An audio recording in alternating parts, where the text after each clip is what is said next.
Police ખાતામાં tender અપાવવાનું અને G20માં tender અપાવવાનું કહી અંડરકવર એજન્ટની ઓળખ આપી હોટેલિયર પાસેથી લાખો પડાવનાર ઠગને અડાજણ પોલીસે ઝડપી પાડ્યો છે।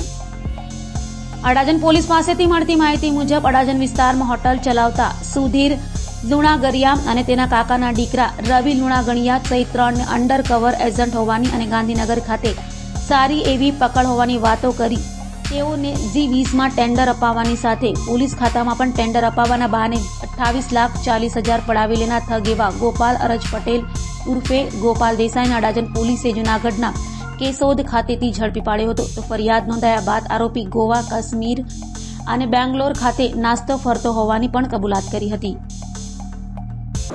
સાહેબ, અંડરકવર એજન્ટ પકડાયો છે ગોપાલ કરીને, કોણ છે એનો એમઓ શું હતો?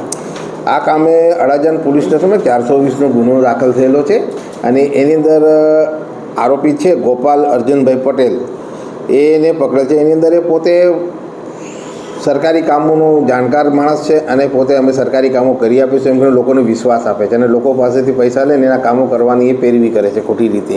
આ કામના ફરિયાદી ખરા એમના પાસેથી પહેલાં 5 લાખ રૂપિયા લીધા અને એના 6 લાખ રૂપિયા પરત કર્યા, પછી ફરીથી બીજા 5 લાખ રૂપિયા પાછા 6 લાખ રૂપિયા એને પરત કર્યા। એટલે સામેવાળા જે આ ફરિયાદી છે એને વિશ્વાસ થઈ ગયો કે આ સરકારી કામોમાં જાણકાર છે। પછી એને બીજા ટુકડે 28 લાખ રૂપિયા જેવા લીધા અને પછી એને પૈસા આપ્યા નહીં। પછી એના વિરુદ્ધમાં આ કામના ફરિયાદીએ પોલીસ સ્ટેશનમાં ફરિયાદ આપેલ છે અને આધારે આ આરોપીને પકડેલ છે અને હાલમાં પોલીસ સ્ટેશનમાં એની પૂછપરછ ચાલુ છે। સાહેબ, એની એક એમઓ હતી કે ગાંધીનગર સચિવાલયમાં પહોંચી હતો તો લોકો સાથે ફોટા પડાવી લેતો હતો। એની એમો એવી જ છે કે સારા અધિકારી હોય ને અત્યારે કોઈ પણ અધિકારી મળ્યો ને હાથ મળે તો કોઈ સામે એનો માણસ હોય એ ફોટો પાડી લે, બરાબર, અને પછી લોકોને બતાવે કે જો મારે આ અધિકારી હાથે ઓળખાણ છે, મારે આ અધિકારી હાથે ઓળખાણ છે, એ પ્રમાણેની એમો છે।